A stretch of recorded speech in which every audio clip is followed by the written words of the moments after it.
મારા વાલા વિદ્યાર્થી ભાઈ બહેનો, આ એક ધોરણ 10 તમારા માટે આ એક કારકિર્દીનું એક મહત્વનું પગથિયું છે.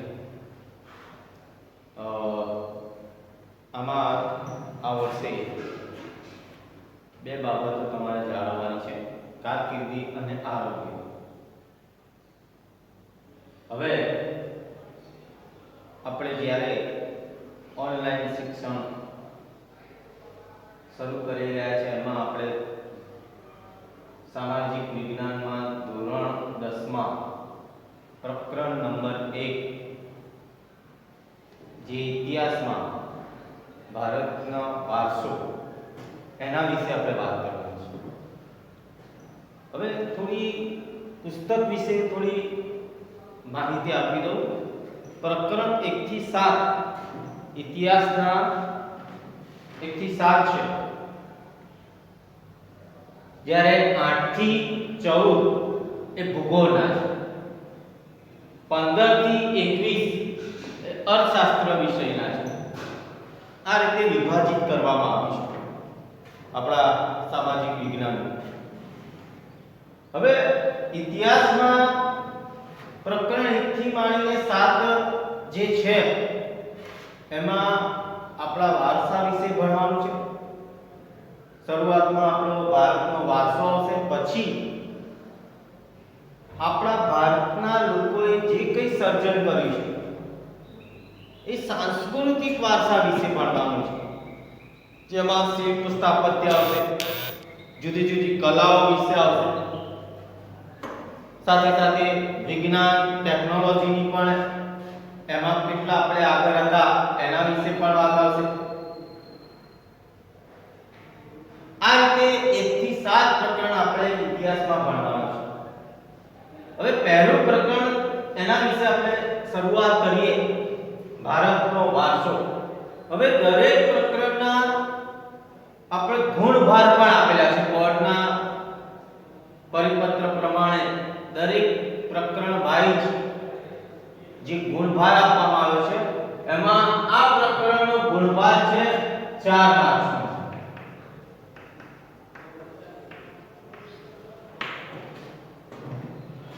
હવે શરૂઆત કરીએ કે ભારતનો વારસો. ભારત એક પ્રાચીન સંસ્કૃતિ ધરાવતો દેશ છે, અને એટલે જ આપણા પ્રાચીન ગ્રંથ એવા વિષ્ણુ પુરાણ ગ્રંથમાં પણ એનો જે ઉલ્લેખ કર્યો છે, ઉત્તરમ વત્સ સમુદ્રસ્ય સીમાદ્રશ્ય દક્ષિણમ વર્ષમ તદ ભારતના ભારતીયત્ર સંસતિ. એટલે કે એનો અર્થ એ થાય છે, આપણે ધોરણ 9 માં તમે ભારતનો નકશો પણ જોયો હશે, એમાં ભારતના નકશા પ્રમાણે જોવા જઈએ તો સમુદ્રની ઉત્તરે અને હિમાલયની દક્ષિણે આવેલા સ્થળનું નામ ભારત વર્ષ છે, જેના સંતાનો ભારતીય છે એમ કહેવામાં આવે છે. ભારતમાં શુભ કાર્ય પ્રસંગે લેવાતા સંકલ્પોમાં આપણા જુદા જુદા ભારતની જુદા જુદા શબ્દોનો પણ ઉપયોગ થાય છે. ભારત વર્ષ, ભરતખંડ, જંબુદ્વીપ, આર્યભટ્ટ જેવા શબ્દોનો પણ ઉપયોગ થાય છે. આપણી પ્રાચીન સમયમાં આપણી સમૃદ્ધિ જોઈને જુદી જુદી પ્રજાઓ, વિશ્વના જુદા જુદા દેશના લોકો જે વેપાર કરવા માટે આવ્યા અને વેપાર કરવાની સાથે સાથે અહીં સ્થાયી થઈ ગયા. વેપારની સાથે સાથે અહીંયા સ્થાયી થઈ ગયા અને આપણી સાથે, આપણી સંસ્કૃતિ સાથે જે ભળી ગયા, અને આ રીતે આપણી સાથે જે ભળી જવાને કારણે જે એકબીજાના જે આદાન પ્રદાનની જે સંસ્કૃતિને કારણે આપણે ભારતીય સંસ્કૃતિનો, ભારતીય સાતત્યની સંસ્કૃતિ જે વિકાસ થયો, આ રીતે જે આપણા જે એમાં અનેક પરિવર્તનો પણ આવ્યા, અને આ પરિવર્તનોમાંથી એક પેઢીમાં પેઢીમાંથી જે એક પ્રકારનું એક પેઢીમાંથી બીજી પેઢીમાં જે વારસાનું એક હસ્તાંતર થયું અને એક આપણો જે વારસાનો સાતત્યપૂર્ણ શું થયો વિકાસ થયો. હવે ભારતનો વિસ્તાર, ભારત પ્રાચીન સમયમાં બહોળો વિસ્તાર ધરાવતો દેશ છે. ધોરણ 9 માં આપણે જોઈ ગયા કે વિસ્તારની દ્રષ્ટિએ ભારત વિશ્વમાં 7મા ક્રમે છે. વિશ્વમાં 7મા ક્રમે છે અને વસ્તીની દ્રષ્ટિએ અથવા તો જનસંખ્યાની દ્રષ્ટિએ જોવા જઈએ તો ભારતનો ક્રમ બીજું સ્થાન ધરાવે છે. હવે ત્યાર પછી નવો મુદ્દો છે વૈવિધ્યસભર વારસો.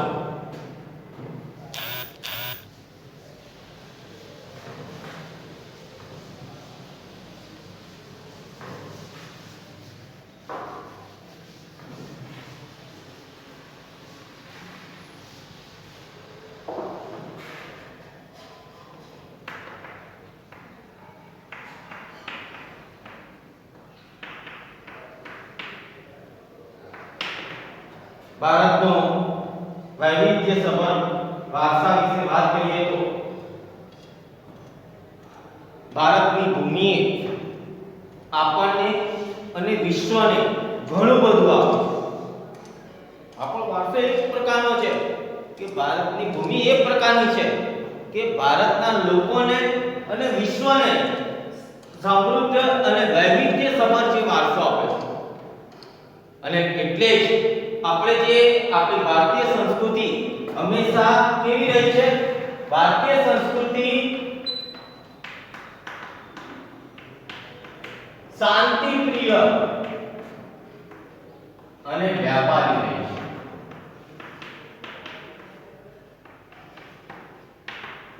આપણી સંસ્કૃતિ એક પ્રકારની છે, ભારતીય સંસ્કૃતિ,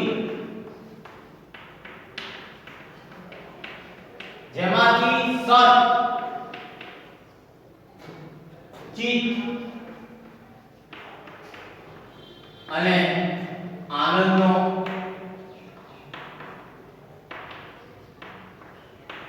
અનુભવ પ્રાપ્ત થાય છે.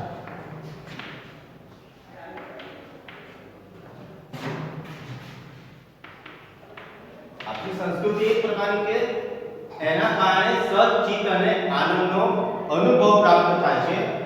આ રીતે જે ભારતીય સંસ્કૃતિ આપણી છે જેનાથી આપણે સમૃદ્ધ રહી છે.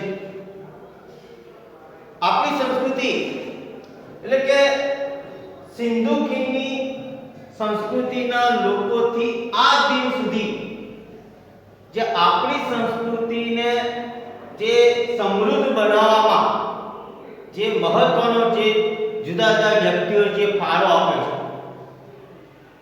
સિંધુ ખીણની સંસ્કૃતિના લોકોથી માંડીને આજ દિન સુધી જેમાં ઋષિ મુનિઓ, આપણા સાહિત્યકારો, આપણા વિદ્વાનો, આપણા વૈજ્ઞાનિકો, આપણા સંશોધકો, આપણા કલાકારો, આપણા કારીગરો, આવા વ્યક્તિઓ જે મહત્વનો શું આપે છે? ફાળો આપે છે. અને આ રીતે એકબીજાના જે આદાન પ્રદાનથી આપણી સંસ્કૃતિનો સમૃદ્ધ જે આપણને વારસો મળે છે. હવે વાત કરીએ કે સંસ્કૃતિ એટલે શું?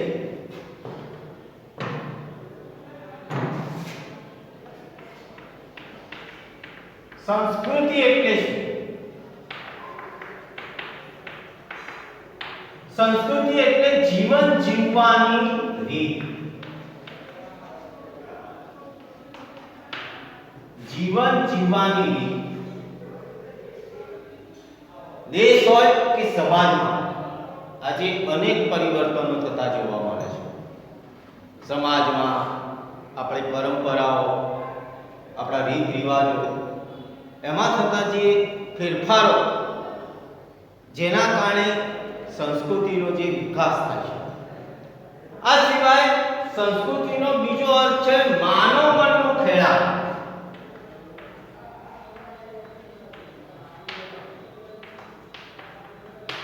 સંસ્કૃતિનો બીજો અર્થ થાય છે માનવ મનનું ખેડાણ, માનવ સમાજની જે ટેવો, મૂલ્યો તથા આપણે ધાર્મિક પરંપરાઓ, આપણી રહેણી કહેણી, આપણી પહેરવેશ, આ બધાને ઉચ્ચતમ આદર્શોનો જે સરવાળો, એને પણ આપણે સંસ્કૃતિ કહેવામાં આવે છે. આ રીતે આપણો વૈવિધ્યસભર જે વારસા વિશે વાત કરી, સંસ્કૃતિ એટલે શું વાત કરી. હવે વાત કરીએ આગળ વારસો એટલે શું.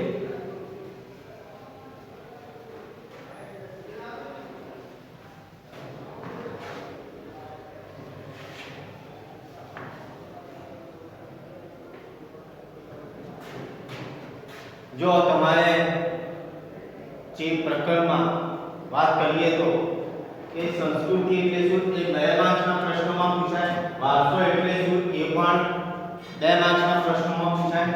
હવે વારસો એટલે શું?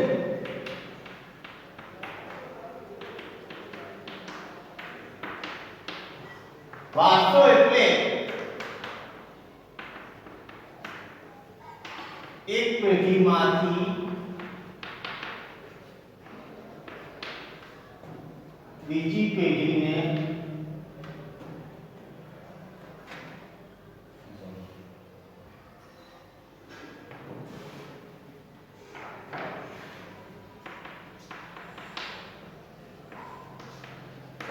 આપણા પૂર્વજો તરફથી મળે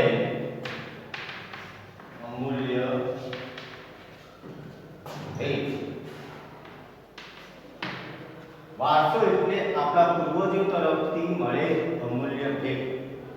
હવે આપણા પૂર્વજો તરફથી આપણે જાણીએ છીએ કે પૂર્વજો તરફથી આપણા સમાજમાં જોઈએ છે, આપણા ઘરમાં પણ જોઈએ છે કે જ્યારે વારસાની વાત આવે તો વારસામાં જો 2 દીકરા હોય, 3 દીકરા હોય તો એને માલ મિલકતમાં, ખેતરના આ રીતે જે વારસાઈ રીતે એના શું આપવામાં આવે છે, ભાગલા એટલે કે વારસો આપવામાં આવે છે માતા પિતા તરફથી. પણ આ તો દેશની વાત છે. વારસો એટલે પૂર્વજો તરફથી આપણને શું મળ્યું છે કે આપણા પૂર્વજો તરફથી કે ભારત દેશનો જે હજારો વર્ષ પુરાણો ઇતિહાસ છે, આપણા પૂર્વજો તરફથી ઘણું બધું મળ્યું છે. વિજ્ઞાનની દ્રષ્ટિએ, જુદી જુદી કલાઓ વિશે જે ઘણું બધું આપણને મળ્યું છે. આપણે દાખલા તરીકે વાત કરીએ, જુદા જુદા જે સ્થાપત્યો એક પ્રકારનો વારસાનો એક ભાગ કહી શકાય, જેવા કે તાજમહેલ, કુતુબ મિનાર, લાલ કિલ્લો.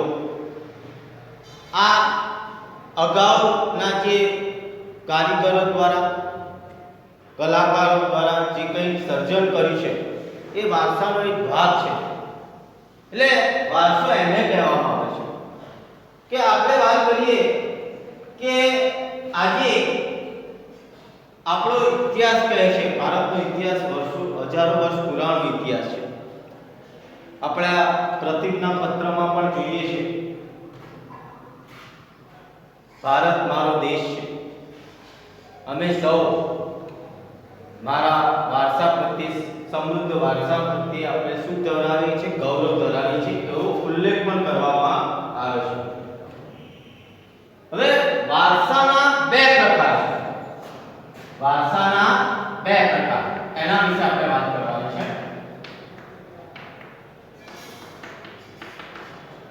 એક છે પ્રાકૃતિક વારસો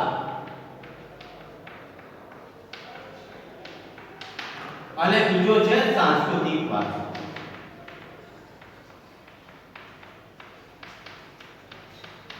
ઘણીવાર આપણે આ 2 વચ્ચેનો તફાવતનો પ્રશ્ન પણ પૂછાય છે 2 માર્ક્સ. સાંસ્કૃતિક વારસો અને પ્રાકૃતિક વારસા વિશેનો તફાવત વિશે કે જણાવો, એવો પ્રશ્ન પણ પૂછાય છે. હવે દરેક ઘણીવાર પ્રાકૃતિક વારસા વિશે અલગથી પ્રશ્ન પૂછાય. હવે પ્રાકૃતિક વારસો કોને કહેવાય? પ્રાકૃતિક વારસો જે આપણે પ્રકૃતિ, પર્યાવરણના તત્વો જે જે જોવા મળે છે એને આપણે પ્રાકૃતિક વારસો કહેવાય. આમ તો પ્રાકૃતિક વારસો એટલે પર્યાવરણ, પ્રકૃતિ અને માનવ જીવનના નિકટતમ સંબંધો જેને આપણે પ્રાકૃતિક વારસો કહેવામાં આવે છે, જે પ્રકૃતિ તરફથી આપણને મળેલું છે. હવે પ્રાકૃતિક વારસામાં ઘણી બધી બાબતોનો સમાવેશ થાય છે.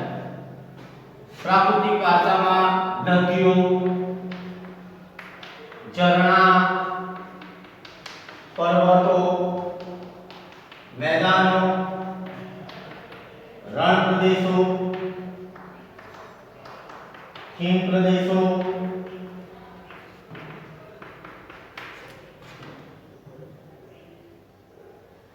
જંગલો, વનસ્પતિઓ,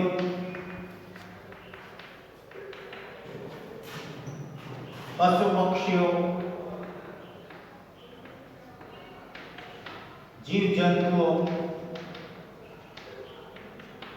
ખનિજો વગેરેનો સમાવેશ.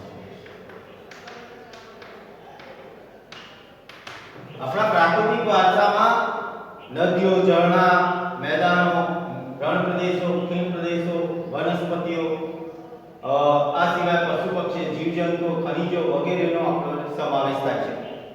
હવે આ રીતે જે પ્રકૃતિએ આપણને ઘણું બધું આપ્યું છે અને એમાંથી પણ આ પ્રાકૃતિક વારસો જે માનવ જીવનને સુખી અને સમૃદ્ધ બનાવવામાં પ્રાકૃતિક વારસાનો ખૂબ જ મહત્વનો ફાળો રહ્યો છે. આ સિવાય કેટલીક આપણા જોઈએ કે આપણા જે કેટલાક ગ્રંથોમાં પણ બૌદ્ધ જાતક કથાઓ હોય, પંચતંત્રની વાર્તાઓમાં પણ આપણા પ્રકૃતિના જે નો ઉલ્લેખ કરવામાં આવે છે, પર્યાવરણનો ઉલ્લેખ કરવામાં આવે છે. ઇવન આપણી જે આયુર્વેદિક પદ્ધતિ, યુનાની પદ્ધતિ, આ બધી પ્રકૃતિના તત્વો સાથે જોડાયેલી છે. એટલે ટૂંકમાં આપણને જે માનવ જીવનને સુખી અને સમૃદ્ધ બનાવવામાં પ્રાકૃતિક વારસો જે આપણા માટે ખૂબ જ મહત્વ ધરાવે છે. આવા જ પ્રકૃતિના તત્વોના વિશે પ્રાકૃતિક વારસાના જુદા જુદા જે ભાગ તરીકે, જુદા જુદા અંગ તરીકે, એના દાખલા તરીકે ભૂમિ દ્રશ્યો, નદીઓ, વનસ્પતિ સૃષ્ટિ, પ્રાણી સૃષ્ટિ, એના વિશે આપણે ઉલ્લેખ કરવાનો છે. હવે નવો મુદ્દો છે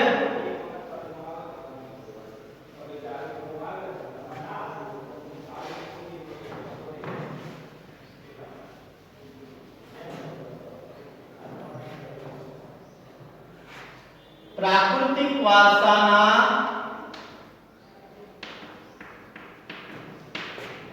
અંગ તરીકે ભૂમિ દ્રશ્યોનું મહત્વ.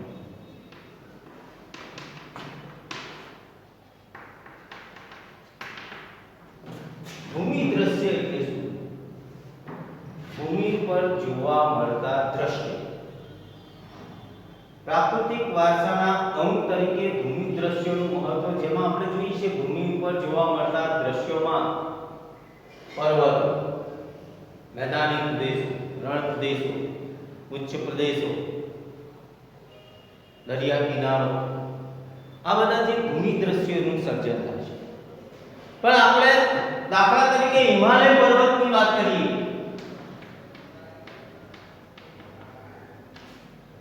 એક ભૂમિ દ્રશ્ય તરીકે હિમાલયનું ખૂબ જ મહત્વ ધરાવે છે.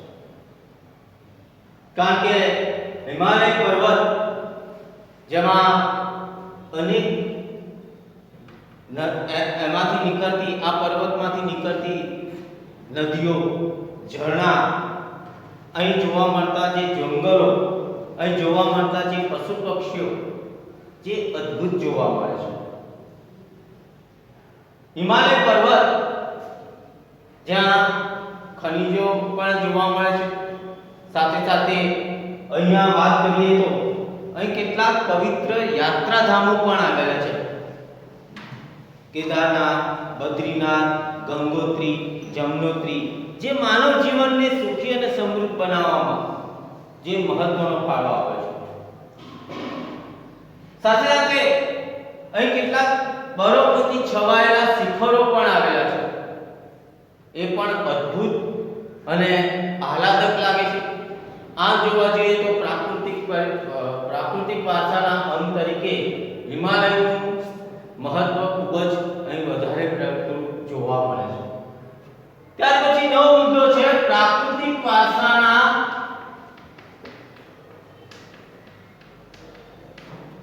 અંગ તરીકે નદીઓનું મહત્વ.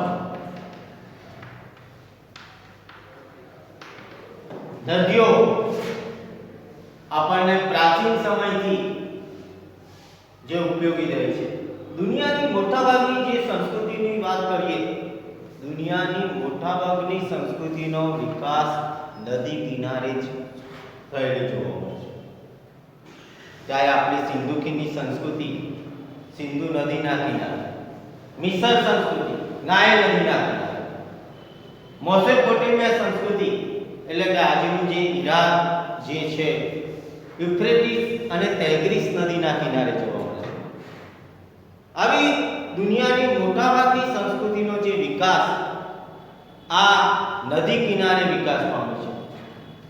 નદી કિનારે વિકાસ સંસ્કૃતિનો થવા પાછળનું કારણ કે માનવીને અનેક જરૂરિયાતો નદીઓ પૂરી પાડે છે. આપણા દેશની સિંધુ અને રાવી નદીના કિનારે વિકસેલી જે સિંધુ સંસ્કૃતિ, જે સિંધુ ખીણની સંસ્કૃતિનો જે વિકાસ થયો, આ સિવાય આપણા દેશમાં જુદી જુદી નદીઓ સિંધુ, બ્રહ્મપુત્રા, ગંગા, ગોદાવરી, કૃષ્ણા, કાવેરી, નર્મદા આ બધી નદીઓ જે નદીઓના કારણે માનવ જીવનને સુખી બનાવવામાં, સમૃદ્ધ બનાવવામાં મહત્વનો ફાળો આપે છે. કારણ કે નદીઓ જે માનવીની અનેક જરૂરિયાતો પૂરી પાડે છે. પીવાનું પાણી, જળમાર્ગ તરીકે, ખેતી માટે, ઉદ્યોગો માટે, આવા અનેક ક્ષેત્રે નદીઓ આપણને ઉપયોગી રહે છે. અને આ રીતે માનવ જીવનને સુખી અને સમૃદ્ધ બનાવવામાં નદીઓએ ખૂબ જ મહત્વનો ફાળો છે. આ સિવાય નદી કિનારે એની જે સવાર અને સાંજ, ઉષા અને સંધ્યા એ પણ માનવ સમાજને સમૃદ્ધ બનાવવામાં ખૂબ જ મહત્વનો ફાળો આપે છે. આ રીતે નદીઓને આપણને અનેક જરૂરિયાતો પૂરી પાડતા હોવાને કારણે નદીઓને આપણને લોકમાતા કહે છે.